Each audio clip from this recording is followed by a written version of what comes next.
नमस्कार, स्वागत है आपका। आप देख रहे हैं हरियाणा का ये खास बुलेटिन और मैं हूं आपके साथ राया शर्मा। शुरुआत करेंगे बुलेटिन के विस्तार से। लोकसभा चुनाव को लेकर सभी पार्टियां जोर आजमाइश कर रही है। इसी कड़ी में फरीदाबाद के वल्लभगढ़ में बीजेपी ने विजय संकल्प रैली का आयोजन किया, जिसमें पूर्व सीएम मनोहर लाल समेत हरियाणा कैबिनेट के मंत्रियों ने शिरकत की। इस मौके पर पूर्व सीएम मनोहर लाल ने जहां बीजेपी प्रत्याशी के लिए वोट की अपील की, तो वहीं दूसरी तरफ विपक्ष पर भी जमकर निशाना साधते हुए नजर आए।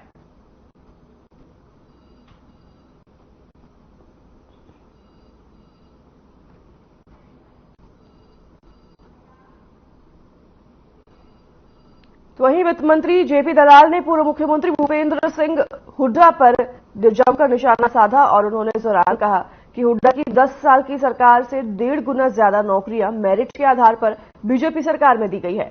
नौकरियों में ठेका प्रथा खत्म की गई है। बीजेपी सरकार ने नीतियां बनाकर काम किया है। नौकरियां देने के मामले में कांग्रेस सरकार के समय से बीजेपी सरकार का समय बेहतर रहा है। तो वहीं उन्होंने राहुल गांधी पर कटाक्ष करते हुए कहा कि राहुल गांधी हार के डर से रायबरेली गए हैं। ये लोग दिल्ली में बैठकर राजनीति करते हैं, जीतने के बाद 5 साल तक अपने क्षेत्र में जाकर जनता को पूछते भी नहीं हैं।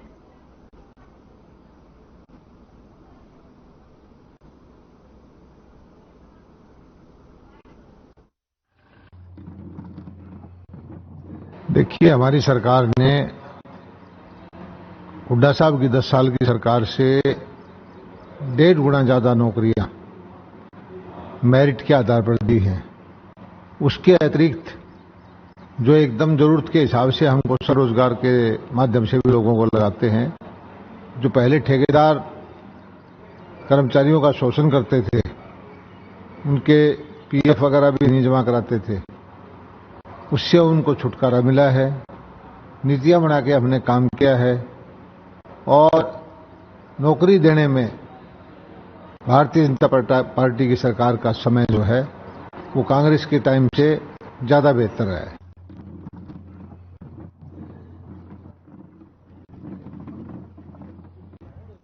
सोनीपत में देश की प्रतिष्ठित फूड टेक्नोलॉजी संस्थान, राष्ट्रीय खाद्य प्रौद्योगिकी उद्यमिता और प्रबंधन संस्थान निफ्टेम कुंडली में कार्निवल एडिशिया का आयोजन हुआ। इस महोत्सव का उद्देश्य छात्रों में पढ़ाई और शोध के साथ साथ कला, संस्कृति और खेलों का सामंजस्य स्थापित करना है। वहीं उद्घाटन समारोह के अवसर पर निफ्टम के निदेशक डॉक्टर हरिंदर सिंह ओबेरॉय ने कहा कि निफ्टम को आईआईटी और एमआईटी जैसे संस्थानों की तरह एक शैक्षिक गुणवत्ता केंद्र में परिवर्तित करना उनका उद्देश्य है।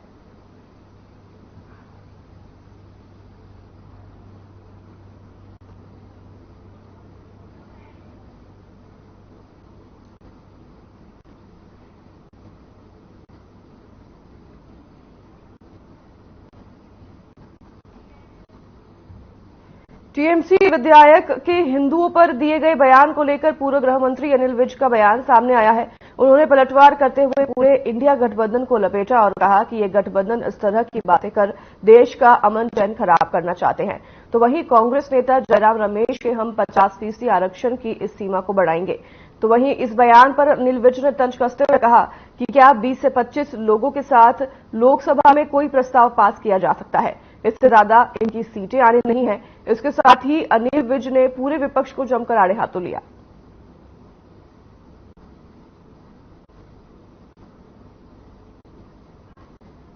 ये तो आप जानते हैं, आप लोगों का दुख दर्द सुन रहे, लेकिन यू हैव नॉट। आप ना यहां गए हैं ना बाकी अपने उसमें गए हैं और लोगों को किस प्रकार से गुमराह कर रहा है, इसमें राहुल गांधी जी ने पीएचडी कर रहा। देखो, कर्नाटक में कांग्रेस सरकार की तरफ से मुस्लिम समाज को आरक्षण दिए जाने पर बीजेपी के सांसद और रोहतक सीट से बीजेपी प्रत्याशी डॉक्टर अरविंद शर्मा ने कांग्रेस पार्टी पर अपना तीखा हमला बोला है।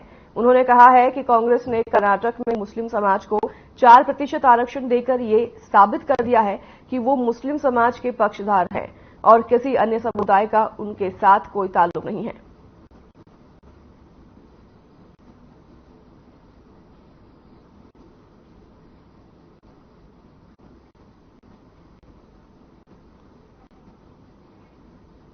कांग्रेस के राज्यसभा सदस्य दीपेंद्र सिंह हुड्डा ने रोहतक से नामांकन पत्र दाखिल किया और उन्होंने नामांकन पत्र भरने से पहले अपने आवास पर हवन यज्ञ भी किया।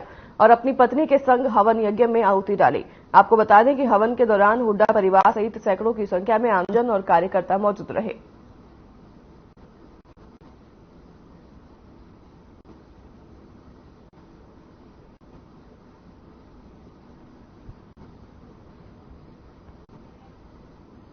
गुरुग्राम से बीजेपी प्रत्याशी राव इंद्रजीत सिंह ने बादशाहपुर विधानसभा का दौरा किया और कई गांव में उनका जोरदार स्वागत किया गया।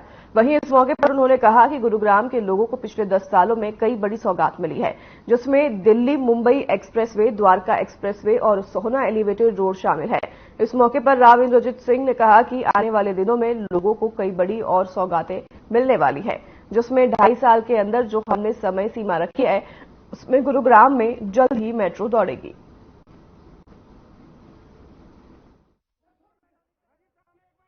देखो, हमने योजना प्रस्तावित करी है, जिनको मंजूरी मिल चुकी है, उनको सिरे चढ़ाने का मन है हमारा।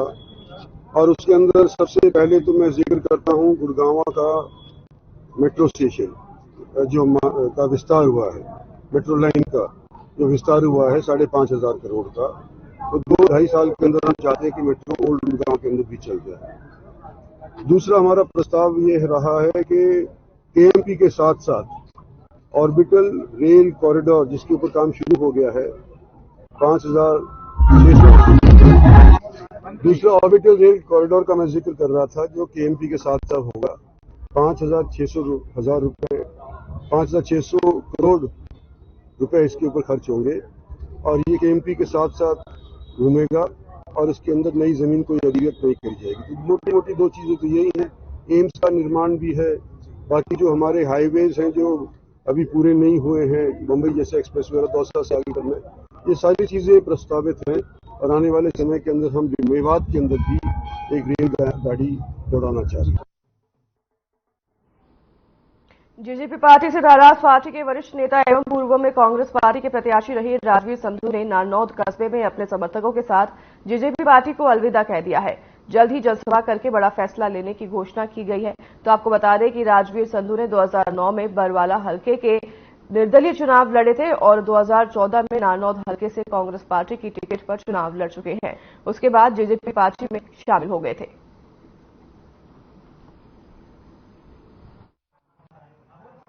क्रम ये है कि मैं जननायक जनता पार्टी से आज उसकी प्राथमिक सदस्यता से इस्तीफा दे रहा हूं।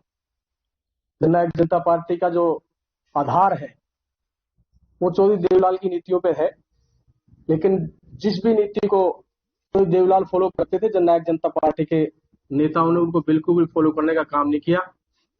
चाहे वो किसान आंदोलन की बात हो, चाहे नौजवान की बेरोजगारी की बात हो, चाहे अग्निवीर की जो नई पॉलिसी बीजेपी लेकर के आई उस पे जेजेपी के नेताओं ने किसी भी प्रकार का विरोध नहीं किया। हरियाणा विद्यालय बोर्ड द्वारा घोषित 12वीं कक्षा के परीक्षा परिणाम में सरकारी विद्यालयों का प्रदर्शन बेहतर रहा। राजकीय कन्या वरिष्ठ माध्यमिक विद्यालय बाडरा की 19 छात्राओं ने मेरिट सूची में स्थान पाया है। बता दें कि खंड में स्थित राजकीय कन्या वरिष्ठ माध्यमिक विद्यालय बाडरा की छात्रा दिव्या ने 443 अंक प्राप्त कर विद्यालय में प्रथम स्थान प्राप्त किया है, तो वहीं प्रियंका ने 443 अंक प्राप्त कर द्वितीय स्थान प्राप्त किया है और छात्रा वर्षा ने 441 अंक प्राप्त कर विद्यालय में तृतीय स्थान प्राप्त कर परीक्षा उत्तीर्ण की है।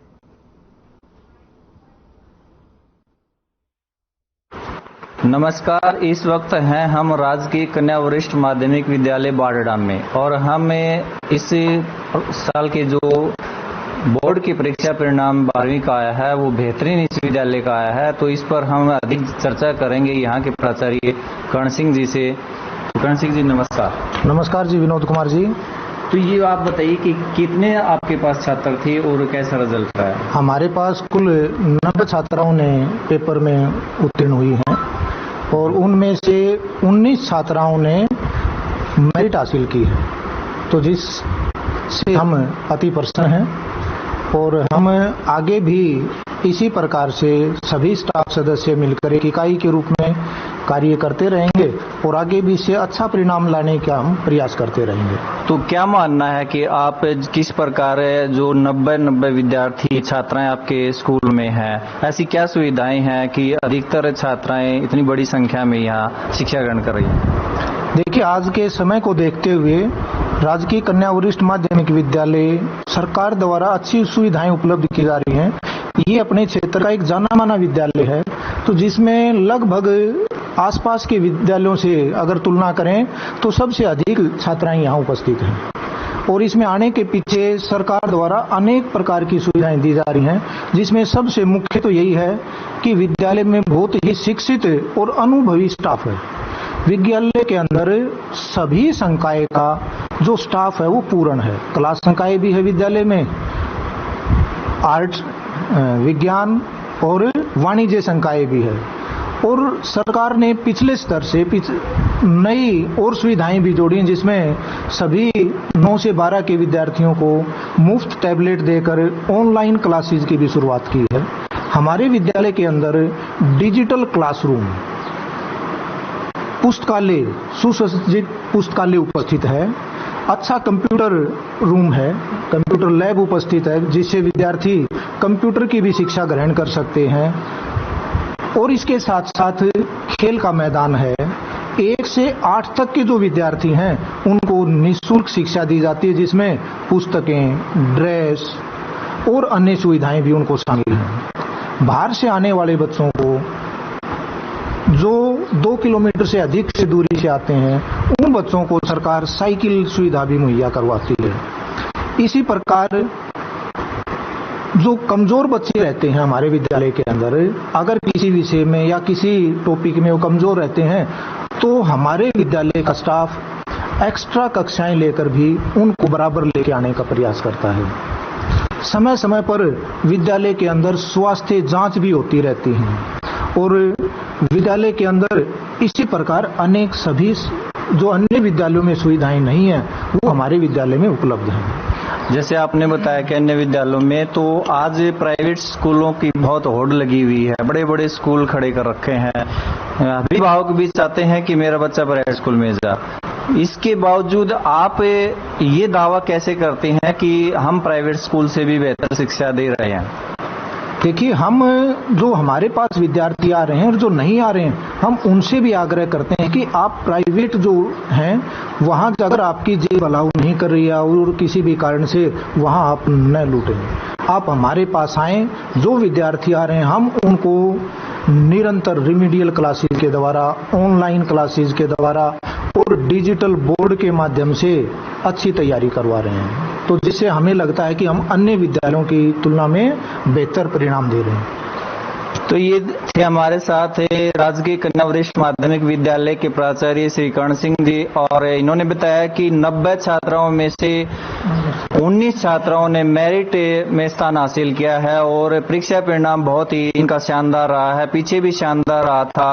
तो इन पर हम सभी विद्यार्थियों को इनकी तरफ से शुभकामनाएं देते हैं।